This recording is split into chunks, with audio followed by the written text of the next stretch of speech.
that's it.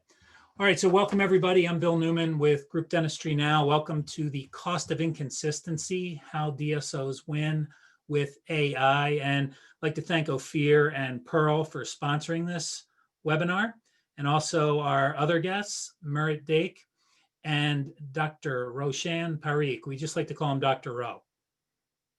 So welcome everybody, and welcome to all the attendees. Like I said, we had 340 plus register for this, and looks like we've got a good chunk of them on live. So it's really nice to see everybody taking time out of your day to listen to this webinar.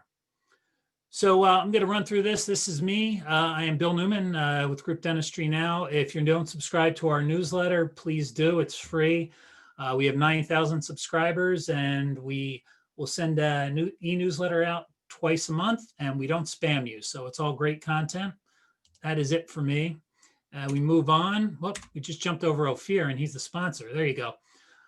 This is Ophir Tanz, and he is the CEO of Pearl.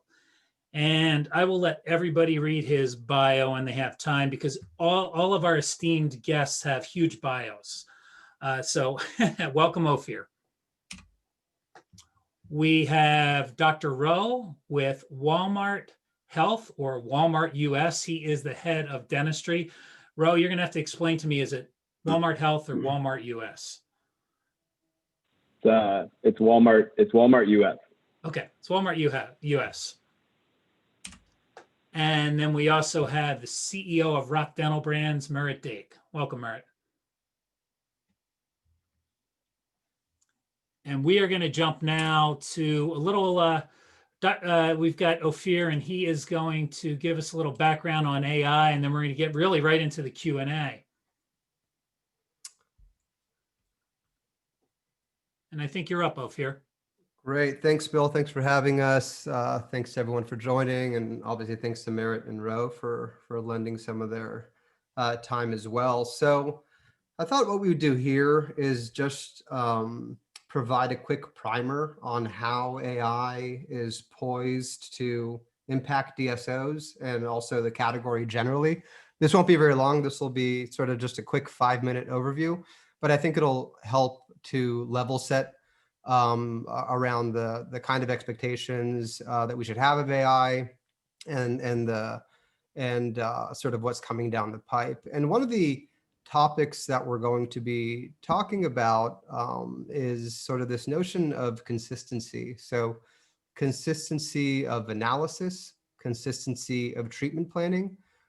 In my personal opinion, the thing that AI is going to lend to dentistry and medicine in general is a real heightened sort of form of consistency, which is going to have truly dramatic impacts on the category. So let's go ahead and look at that.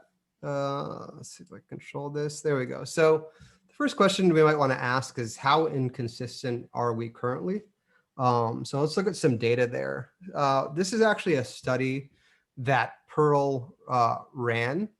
This is available on our website, by the way, under the Insights section. And in this study, we were looking at the question of carious lesions and the consistency of diagnosis across 9,000 radiographs and 3 practitioners. And if you look at the data here, what you find is that dentist 1 identified carious lesions 5.3% of the time, dentist 3 identified caries 16% of the time. And out of the 9,000 radiographs, the agreement across all 3 practitioners was only across 4.3% of radiographs. And that's obviously a fairly striking finding. And also when you look at sort of pathological analysis across various forms of radiographs, you find similar outcomes, and even in some cases, much more forms of disagreement. And that is sort of at the heart of what we're talking about when we talk about consistency from sort of analysis perspective. And moving on to another study, this is a study that we've been working on in conjunction with the Dental AI Council, which I'll mention later on. And in this study, we worked with 138 practitioners. We gave them each an FMX set, and we asked them to analyze that set of FMXs and to come up with a treatment plan. And the results here are also fairly striking. So, just to pull out sort of two of the teeth that were especially sort of prone to feedback, we have 2-3 here, which was represented by the part chart on the left. And about 40% of practitioners recommended a resin filling. But then you have a fairly equal distribution across all other treatment types, including no treatment at all. So the second largest component of that pie is a recommendation of no treatment.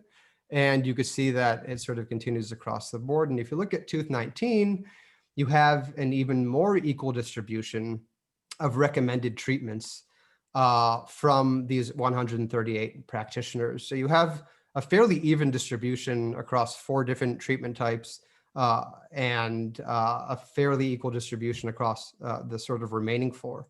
So pretty interesting sort of findings there. And I think also helps to solidify and confirm this underlying understanding that a lot of us in the industry have, which is that there is this lack of consistency when it comes to diagnosis. So if we're talking about financial impact, let's take a look at how this actually backs out financially. On tooth 3, you have a good portion of practitioners recommending no treatment, so $0 in treatment cost to the patient. And you have about an equal amount recommending treatments between $1,000 and $3,000. So pretty wide variety there, and obviously variability in the in-between states. And if you look at tooth 19, perhaps even more striking here, these treatment plans went all the way up to over $5,000. And you have, again, a decent amount recommending no treatment.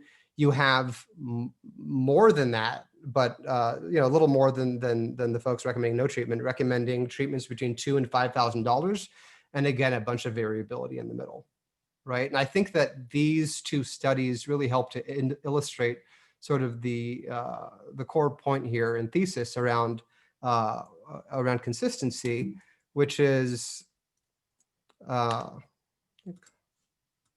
I think, oh, there we go.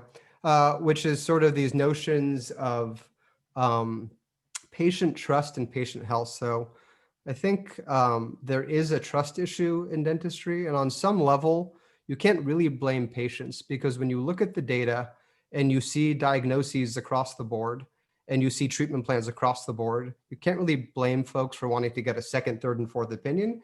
And you can't really be surprised when the 4 opinions that you get back are totally variable, leaving a patient in a position where they're not entirely sure as to what to do.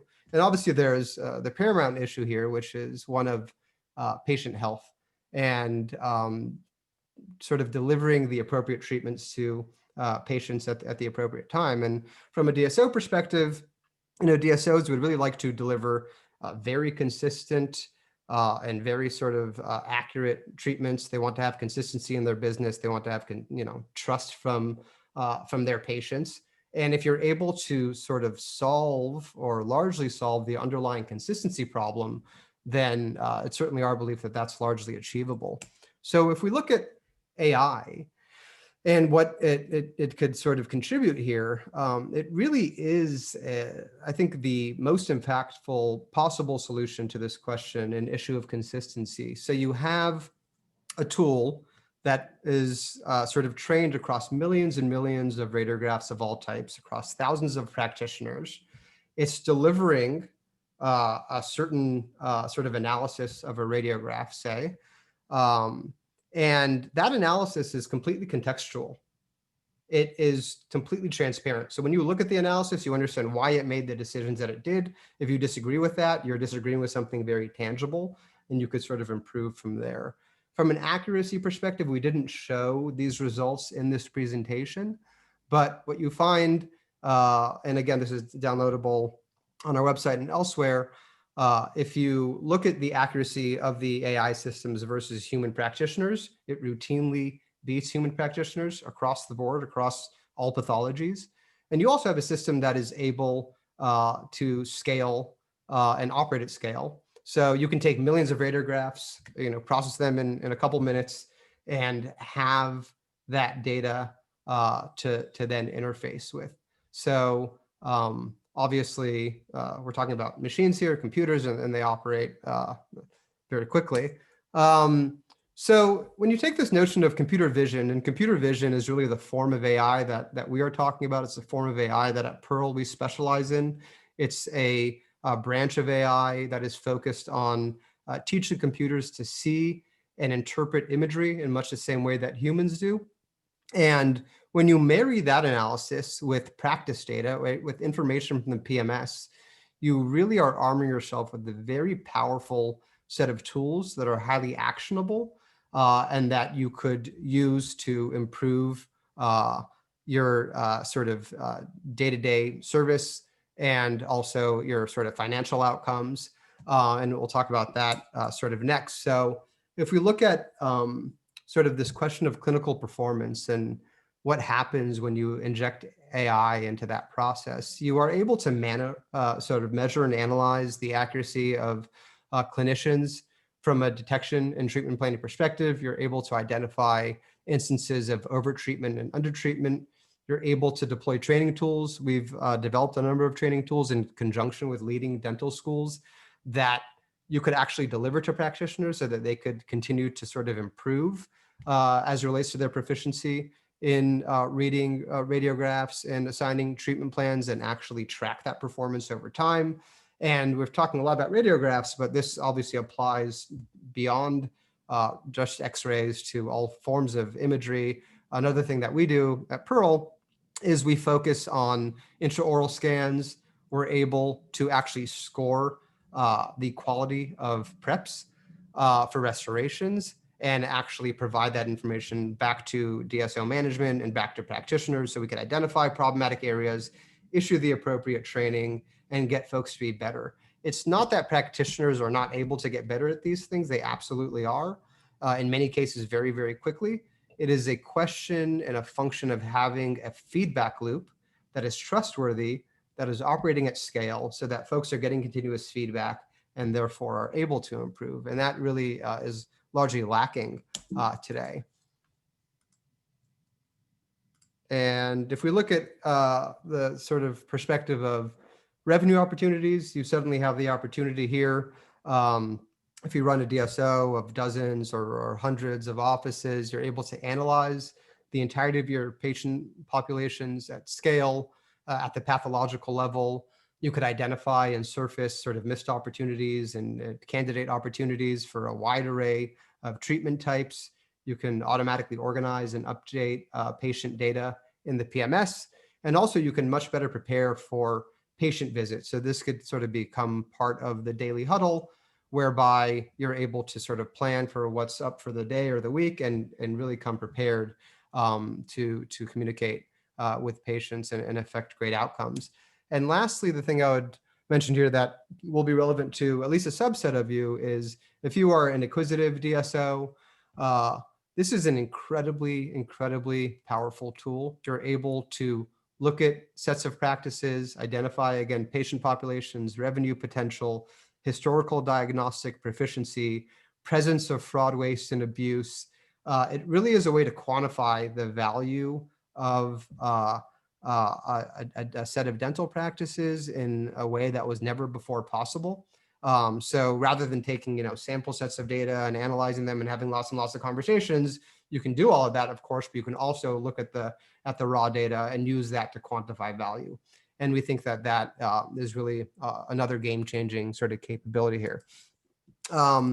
So you can reach out to us here, contact@hellopearl.com or me at ophir@hellopearl.com. But one more thing I'll mention just before we move on to the Q&A component is that we did recently help lead the launch of an initiative, a nonprofit initiative called the Dental AI Council.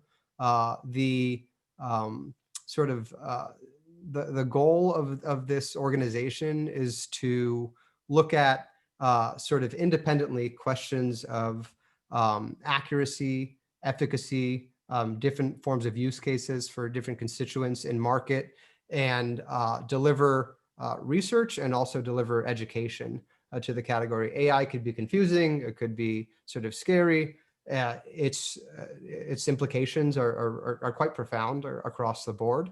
So we thought that initiative like this is something that the industry could really use. We launched it a few weeks ago to a lot of fanfare. If you're interested in getting involved, please do go to dentalAIcouncil.org, sign up to the newsletter. And if you're interested in joining membership, which we will be opening up in the next week or so, then shoot us a note as well, and you'll be added to the list there and receive an application shortly.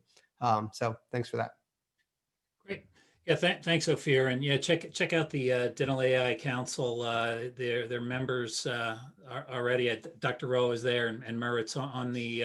Are they on the board? Is that what they're on? Yeah, they're on the leadership component of the council, and there's about 13 or 14 other folks that are leaders from across the industry, well-known names. Feel free to go to the website and check that out, but really well represented, not only with great sort of leading voices, but also representative voices from everyone from sort of universities to insurance carriers and DSOs and labs and everyone in between. So. Yeah. Excellent. Let's jump into some of the questions here. But, before we do that, let me ask Dr. Rowe, because I gave both of you and also Merritt to give a little background on, in your case, Dr. Rowe, Walmart Health, Walmart US, and what you all are doing. Everybody wants to know number of locations, those types of things, whatever you can disclose. And then Merritt, you can talk a little bit about what's going on at Rock Dental Brands, and then we can get into the Q&A if you're okay with that. Dr. Rowe? Yep, that's no problem. All right. So, Walmart Health, a lot of my role is helping lead dentistry and the strategy execution behind the dental component of Walmart Health. Walmart Health is, we started our first location in Dallas, Georgia, anniversaried a little over a year ago, and our goal is, a lofty one in wanting to become America's neighborhood healthcare destination. We continue to expand. We have 6 Walmart Health locations open. The 7th one actually opened today, and we have the majority of them in Georgia, and we have 1 in Arkansas. We will open 6 more Georgia locations by the end of the year, and 2 in Chicago. We are planning to open 7 Walmart Health locations in the Jacksonville market in 2021, and we're beginning our conversations for Orlando and Tampa. Our health centers, which we believe to be revolutionary, they're in the communities that our Walmart Health locations or Walmart stores have been in for decades, and we provide affordable, accessible, preventative, basic dental care, and we deliver those through Walmart Health to our existing customers, which now we affectionately call patients. So, hope that helps give a little bit of more color around Walmart Health and what we're up to. It does. Number one question I get. All right, Merritt, you're up. Yeah, so we really started about 10 years ago. The original intent was a group of providers whose really their goal was to focus on how can we create a group of providers who can learn from each other, ensure quality in a geographically dense market. So currently we have about 80 clinics, primarily in Arkansas. Rowe and Walmart are stepping in our territory here recently, but we a handful in southern Missouri. And really our goal has been how can we collaborate together as multi-specialty providers in a geographically dense market to ensure that we're providing quality. So we've been for years trying to figure out how to crunch data, knowing that that's a way for us to prove that, frankly, the beginning reason was, hey, I don't want Dr. Bob down the street to make me look bad. But I think what it's really kind of turned into is, hey, I didn't realize how much of an island I was on, and how much I can learn from other providers, and some of the perspective of, hey, half of the providers in my market actually would have diagnosed more or less, which carriers have had that data for a long time, but as providers, we really haven't had. So it's kind of rock dental. Excellent. Thanks, Merritt. So as far as these questions go, and like I said, feel free in the Q&A or in the chat to ask some additional questions. I have a couple in here already. Start with this first one here. What KPIs do you utilize to manage treatment outcome success? Merritt, let's go with you. Yeah, so historically, right, you had somewhat limited data capabilities. I'm sure people have dealt with it. It hasn't necessarily been a norm or a demand within the individual practitioner space to try to really dive into data. So historically, right, we were trying to look at different patterns from just a decode basis.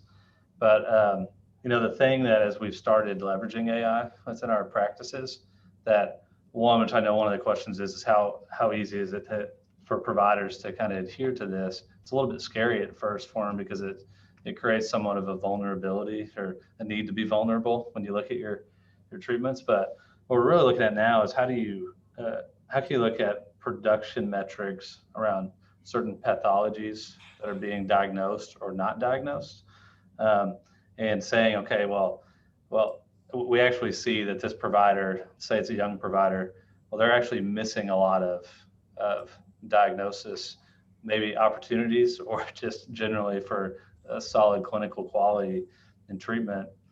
And I think what has really come out with our group of providers that kind of work as a study clubs, they go, hey, I can actually see now that within any given day, I have so many things going on. I don't have enough time to do this well. So really looking at, hey, what is the percentage of caries that this practitioner is diagnosing as compared to this practitioner down the road? And those kind of more in the moment numbers, more real-time numbers have really changed how people looked at both quality that they're providing and production opportunities for providers. Dr. O, do you have anything you want to add to that? We at Walmart Health, we measure. I believe a lot. One of my mentors taught me the phrase of if you can't measure it, you can't manage it. And so we measure a lot of things, but to our associates that work at Walmart Health, we talk about two things. We measure Net Promoter Score, and what is the Net Promoter Score at Walmart Health. And something else we measure that I think is a little bit unique is just percent cared for. It's something that we train on with our ways of working and during onboarding. But those are the two KPIs that we're utilizing right now that permeate throughout Walmart Health. Excellent. So Net Promoter Score, and you said percent cared for. Percent cared for. Okay, so tell me a little bit about that. Yeah, a lot of when you walk into Walmart Health, instead of having a kiosk or be greeted by a front desk representative, you're greeted by a care host, and the care host has a tablet, and they ask you, how can I care for you today? And so kind of the feedback loop there is we read it in our in our Google reviews, we read it in our internal feedback, and so the patients we teach a language of care, and the patients are responding back to us and giving us some of our words back and saying, yeah, I felt cared for today. Excellent. So this leads into the next question. How much of the data, and there's a lot of data that's produced by DSOs, right? But how much of it is actually being utilized by management to drive performance? There's a lot of data out there, and like anything, there's probably only so much of it you can capture. You talked about some KPIs that you're measuring. So how is it being utilized really to drive performance? And I guess, what does performance mean to you? So Ro, we'll go with you. Yeah, I make a lot of sports analogies, so I guess I'll continue on this sports analogy trend of you can't get clinicians necessarily to the 50-yard line, but you could maybe get them between the 40s. And so I think that when you're looking at performance metrics, there's always the thought of overdiagnosing or over treating. I think that was a question that maybe popped up on the chat. And so the data, to your point, Bill, is like you have so much data and you can go with it so many which ways. But if you're actually using the data to drive a better patient experience or a better patient outcome, I think that's where the data is powerful, to actually use it to measure providers and, to Merritt's point earlier, like calibrate or recalibrate them. This is when you're looking at training, you have Walmart Health has a 2.5-week training curriculum, but then there's also a recalibration, because we understand that you are going to be trained, on October 21st, but come October 21st of 2021, there might be a need for a recalibration and a refresh. And so I think that the data that we use, or the data that DSOs use, I think if they're using it, we're using it with the goal of being able to improve patient outcomes and improve patient experience. I think that's very powerful for dentists to be able to see their own data. Probably a lot of the audience members right now know what their Uber score is, and they try and actively figure out a way to make it better. I'm a 4.85 and I want to know who's 4.96. I want to know how we can get better. But that started, at some point when people just started to arbitrarily say, you're a 4, you're a 5. And so that is used to probably better manners. I would tell you that when I'm waiting for an Uber, I'm not trying to give my dog a treat or run to the backyard. I'm waiting out at the curb now, but it's because of the management of the data. And that's maybe a silly example, but it applies to everybody here. Yeah, absolutely. Merritt, let's talk a little bit about how Rock Dental Brands uses data to drive performance. Yeah, and I'll be just completely transparent and frank that this is obviously somewhat of a sensitive topic in our industry. And I think I'll put it, so we had a 65-year-old provider who was, I wouldn't say adamantly opposed, but just probably very skeptical of, I think his exact words were, there's no way that a computer can do better than I can. And I think so he's, starts looking at this data of, okay, how have I been diagnosing? What have my results been from treatment? And digging a little bit deeper. And this is something that we've seen even just with our kind of more very manual processes historically. And he goes, what I finally realized is I had no relative comparison. I was a man on an island. I was only comparing myself to myself. And I didn't even realize how much I didn't know, right? I didn't know what I didn't know. He's a great provider, very well liked by patients, does very good work. But he goes, hey, I think I could get better. And so I think the biggest thing for us is, culturally, we want providers that are always saying, hey, I want to be better. Not just from a productivity perspective, but from a quality perspective. And I think that's what the fear is that this can just be used to push performance and ultimately come out and go, oh, I can actually be more productive and do it at a higher quality and know that I'm doing it at a higher quality. So that was a long-winded way to say, for specifically, how do you drive performance? It has been eye-opening for people to see how much they're missing. And frankly, even, our, say, top providers out there, from both the quality scoring system that we use plus a productivity standpoint, they go, hey, I didn't realize how often I remember that patient that I looked at earlier today, but I was busy because this person got behind, and I had a kid come in and they were non-compliant, and I got messed up. I didn't spend the time I needed to review that.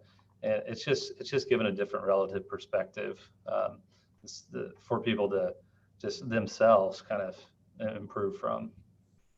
Excellent.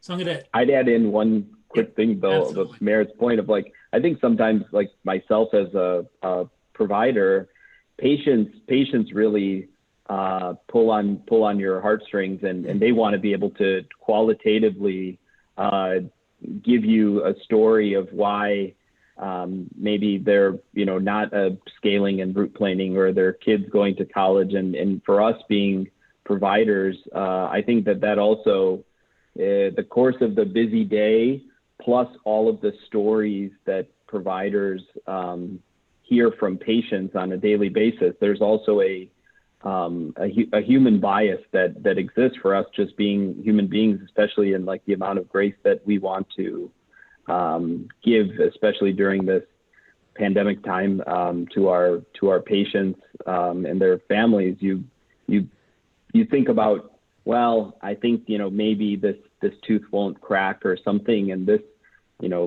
things like data give us a chance to look at our own selves and say, yeah, that story kind of got to me, and it hit home. And I think that, Merritt's group does a great job. And I think that those are some things that we all face as providers too. So we've got a question that just came in, and it really ties into this third bullet, which how will carrier use of AI impact DSOs? And then kind of to build on that question, I don't know, it's M. Scarlett. So that's who asked the question. Can AI be utilized to reduce the rates of rejection of insurance claims and facilitate payments? And then there's some stats here of nearly 10 million claims reviewed. At one point in the past, it was found that 40% of the claims were rejected. So let's talk a little bit about, insurance and AI's impact. Yeah, I could take that first. So that's a sort of a hot ticket question. It is true that carriers increasingly, and we're involved in this effort, are increasingly leveraging AI to drive efficiencies and do better work on their end. So the ways that they are primarily leveraging AI are, one, on the fraud, waste, and abuse detection side. That is a wide range of tools, I would say. So you have folks like Pearl that are focused on computer vision. You also have other companies that are focused on sort of big data approaches to sort of frequency analysis and all types of semantic analysis as well. And the other use of AI for a carrier is around utilization management. So that's effectively where you're using AI to look at evidence and the text of a claim and see whether or not, or sort of facilitate the decision-making process. One thing I'll say that is that long-term, I really do believe that the one great benefit that's going to come from DSOs leveraging AI and also carriers leveraging AI is we are going to achieve a real-time adjudication reality at some point in the future. And that is going to be tremendous for everyone involved. It's great for carriers, great for practitioners and DSO managers, and obviously for patients. And I think that's really part of the holy grail here. Is it true that in the reality of the carriers day to day, where they might look at 5% of claims that come through their doors in any given year, just because they don't have the manpower or the resources to do any more, that the ability to deploy AI across a much larger range of these cases to facilitate outcomes is going to affect things? I think yes. And I also think that carriers often ask, well, if you're arming DSOs with tools that are enabling them to more effectively identify treatment opportunities, aren't we going to be getting more cases? And isn't that going to cost us more? And my general answer to all this is that we're moving toward a greater sense of truth, right? We're moving to less fraud and to more accuracy on both ends. The pie is not going to shrink. I think the pie is going to get larger. And as patient trust increases, the pie is going to get even larger.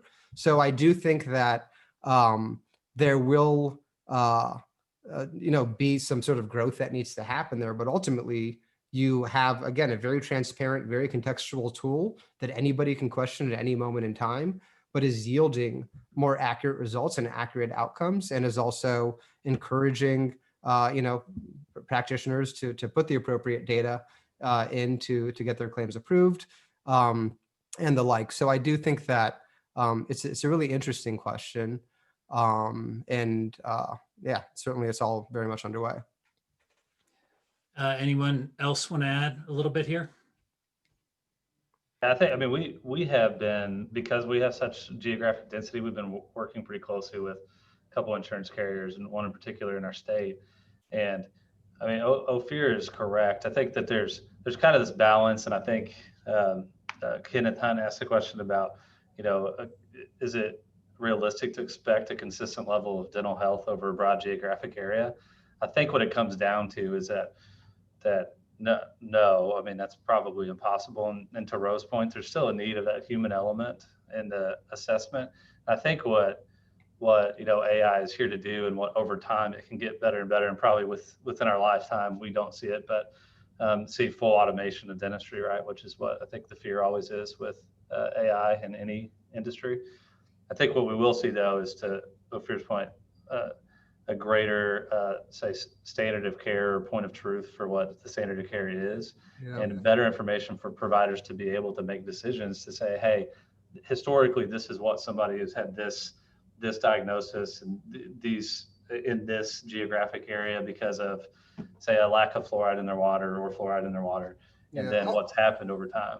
Yeah. Also worth, absolutely, Merritt, and also worth noting is that a lot of these tool sets are available to DSOs, right? The carrier-oriented tools are available to DSOs as well. So if they want to get ahead of validating whether or not their practices have been engaged in any form of bad behavior, or if they want to get ahead of sort of looking at the kind of tool sets that carriers are using to qualify claims for approval or denial, they're able to do that. And I think that will eliminate a lot of the this communication sort of issues that exist between the two entities, even when everyone has the best of intentions. And I think maybe one more point. I think it's important that this is not ignored by DSOs.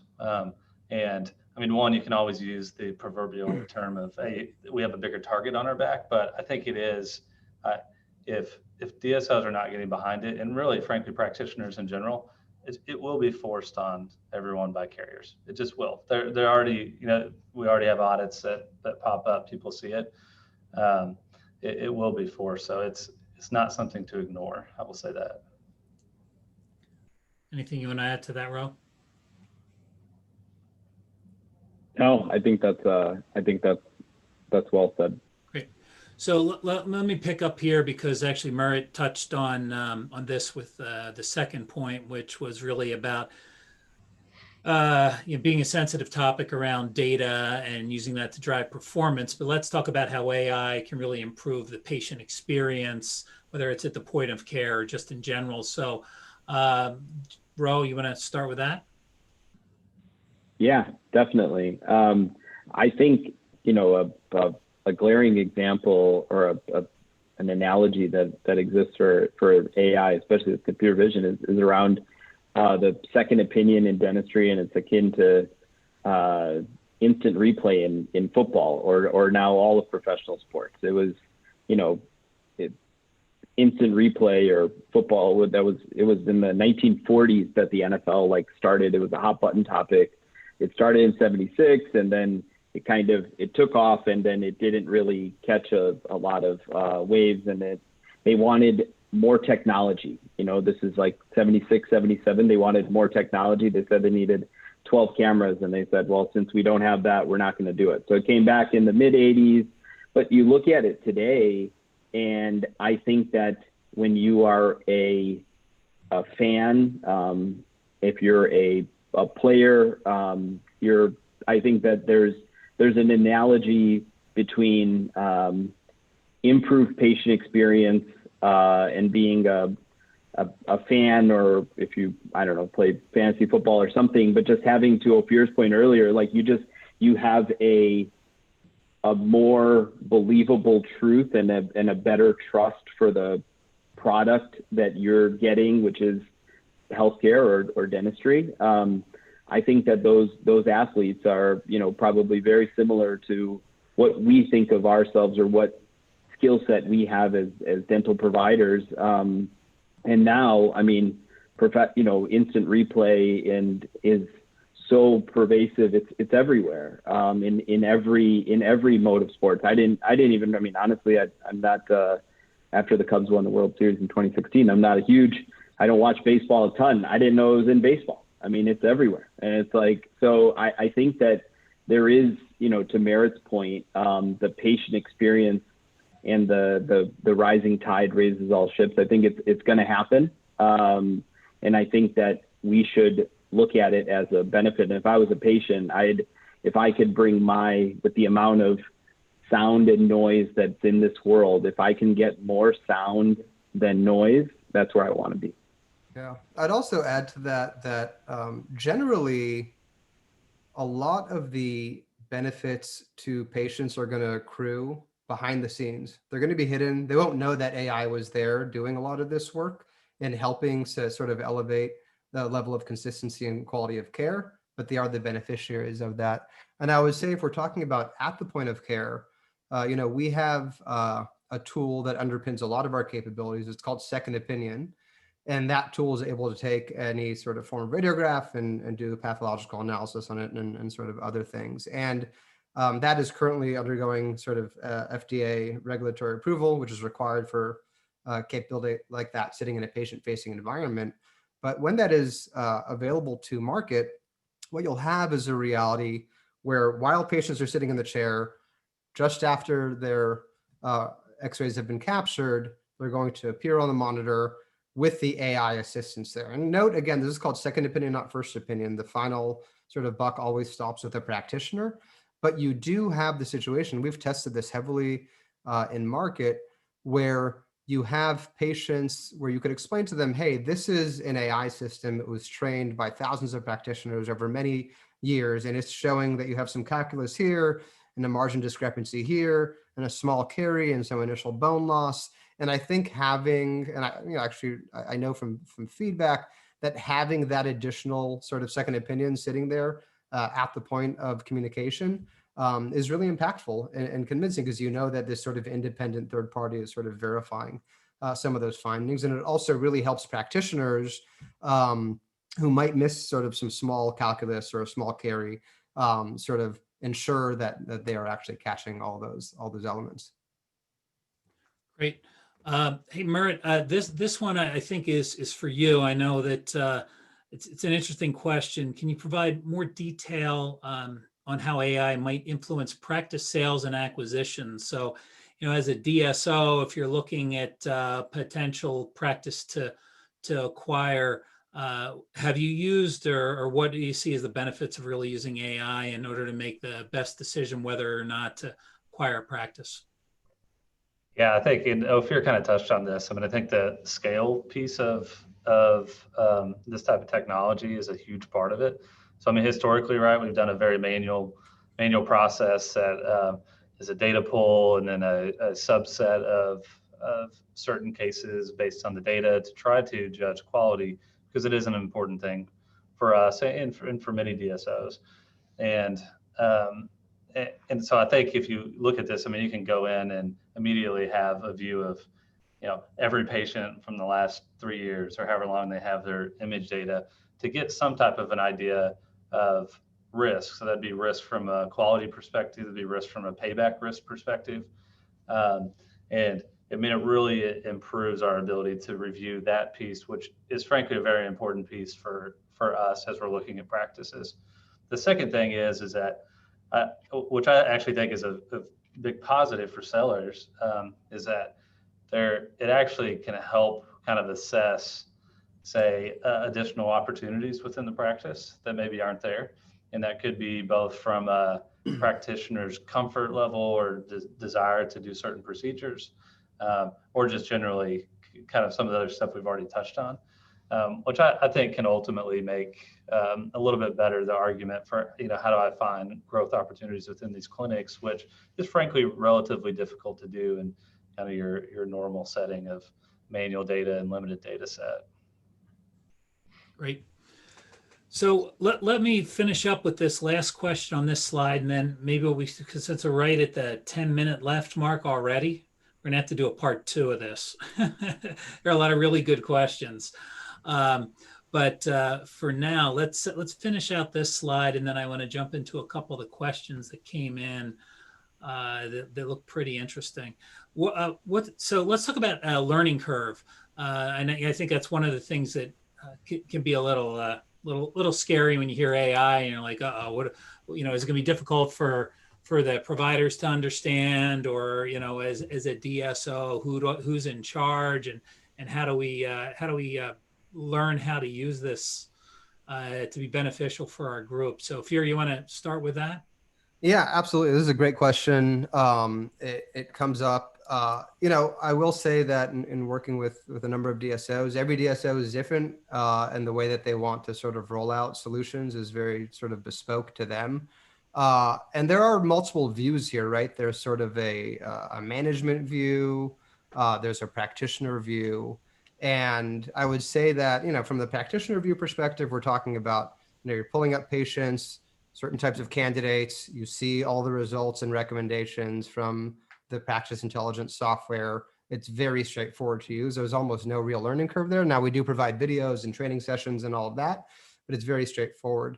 Certainly on the management view, there's more detail. There's a lot of graphs, there's a lot of numbers, and a lot of abilities to sort of dig in to things. And similarly, we're very actively involved with our partners in sort of providing the requisite training and also helping them think through how to start to deploy these capabilities to the practitioners and offices within their groups, because ultimately you do want to be thoughtful about how you do this. If you are coming to somebody with an issue, you want to also be coming to them with a solution concurrently, and you just want to be thoughtful because we're talking about things that are potentially sensitive here.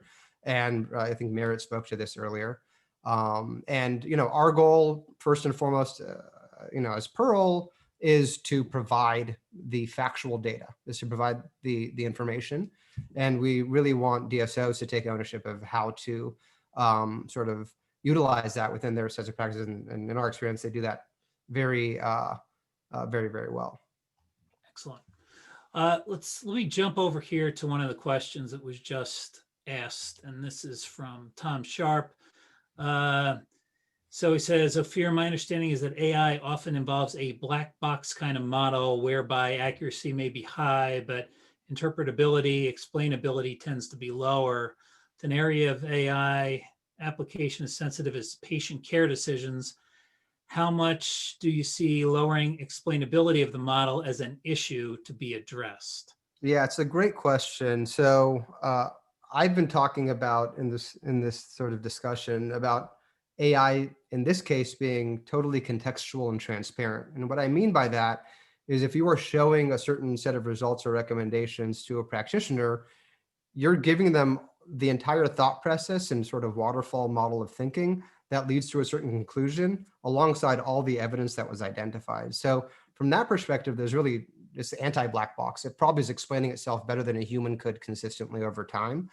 But if you're talking about fundamentally machine learning models and how they operate, which is by being fed large quantities of data and identifying patterns in that data, and those patterns are often sort of unique to how a machine sees the world versus how a human sees the world, then there are questions of sort of explainability there. But I think for these particular sets of use cases where you actually have the output that is transparent and you have it sort of operating as an assistive device to clinicians, I think it's actually completely transparent and contextual in that way. So it doesn't really affect us in the same way it might like a self-driving car question, where explainability, I think, is more of a concern in that sense.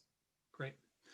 We got a couple other questions here that came in. I don't know if we're gonna have time to answer them all, but we can get to them after this is over by email. But we've got about 5 minutes left, and I kind of wanted to get feedback from Dr. Rowe and Merritt and you, Ophir. Probably one question here, maybe button everything up if we can do that, because I think we definitely need a part two.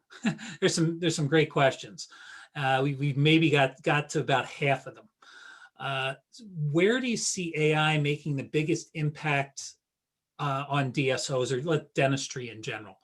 And do you see maybe some areas that maybe AI is not making an impact, but you see could be, a little bit futuristic or down the road? So I'll start with you, Dr. Rowe. Yeah, I think maybe a little bit of it we touched on earlier. I think the patient experience benefit and the trust portion of it. I think that to Ophir's point earlier, if it's something that's existing in the background, like the Intel inside, when I had old compact computer. I really didn't know what that was, but it helped quite a bit. But I think that the working behind the scenes, if that is over time calibrating providers to make more consistent decisions, all private practices or DSOs or have treatment plans that come from other places, and they're they have a piece of paper and they're like, how much would this cost? And the truth is the diagnosis maybe is not consistent. And I think that if over time there is some sort of a seal that makes it where this diagnosis at this provider on First Street and the diagnosis on 10th Street is more consistent, if the trust of the patient and the customer rises, I think that will help our profession of dentistry quite a bit, and it'll also help the patient not have to go to 5 different places to then have 5 different opinions and make a decision based on some other factors. I think that consistency and benefiting the patient would be huge, because the most valuable commodity that exists today for patients is time, and you can't get any more of it. Merritt, what are your thoughts? Yeah, I mean, I'll kind of echo Ro a little bit, and I think that, I think one, and your sports analogy was perfect. I think the coach, right? We're not getting rid of a coach. We're helping leverage their ability to more quickly and better assess the data in front of them, which I think will be a huge thing for, both productivity, but comfort level with providers and of other providers within a group going, yeah, I trust that person. I do think that while we are in somewhat of an early adoption stage, and I'm not for sure that patients necessarily understand what it is or what options are available. I personally believe that the transparency that it can provide will help start to build back some of that trust that has been lost over the years in dentistry. It's kind of like the mechanic analogy that many people come out of the dentist and say, hey, the number one reason why I don't see a dentist is because I'm not for sure if I can trust them. And so that is something that I think ultimately can help over time. We're in the early stages of figuring out how to perfectly utilize that so they can understand it, but it will get there eventually. Yeah, And I would just say, Ophir, we'll let you have the final say? words here. I feel honored.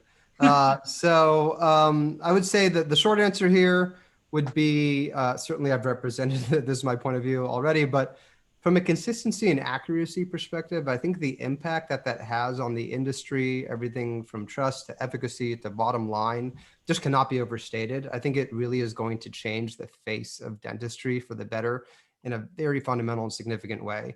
And then the other answer that I would have there is when you start to dig in to real specialties or opportunities, things like ortho or implants or CBCT. I mean, there's just worlds of opportunity available as it relates to every particular type of treatment or particular type of specialty where AI can play a really meaningful role in small, or I would say rather sort of surgical, but very meaningful ways. So there's no lack of sort of priorities. Certainly on our end, I think we're going to see an explosive amount of growth in just various forms of helpful applications here that leverage this technology. Excellent. Thanks, Ophir. So we are right around 3 o'clock. Isak, Monique, and Zach, we didn't get to your questions, but we'll make sure we follow up with you via email. They're all great questions. And I'm guessing everybody's okay with coming back possibly for a part 2. I hope, because we have a lot of questions. And my guess is we're going to have a lot more after this. Yeah, we're in. And also, so I tried to sort of keep up with some of the chat and get to some, I only got to 2 and I was losing focus. So maybe if there's a way if you have any questions, at least that we could help answer, please don't hesitate to reach out. And if there's something here that we can pull from, we'll try to get you some responses. But certainly, a part 2 would be great from our perspective. Sounds good. Well, hey, thanks to Dr. Roshan Parikh of Walmart US. We have Merritt, Dake of Rock Dental Brands. Thank you, Merritt, for being here. And Ophir Tanz from Pearl, thanks for sponsoring this. We will have this recorded, so give us a couple of days. We're going to transcribe this. We've talked about creating an audio podcast. This has been great information. So thanks everybody again for participating. And this is the Group Dentistry Now Study Club webinar series. And I'm Bill Neumann. Thank you. Thanks, Bill. Thanks, everyone. Thank you.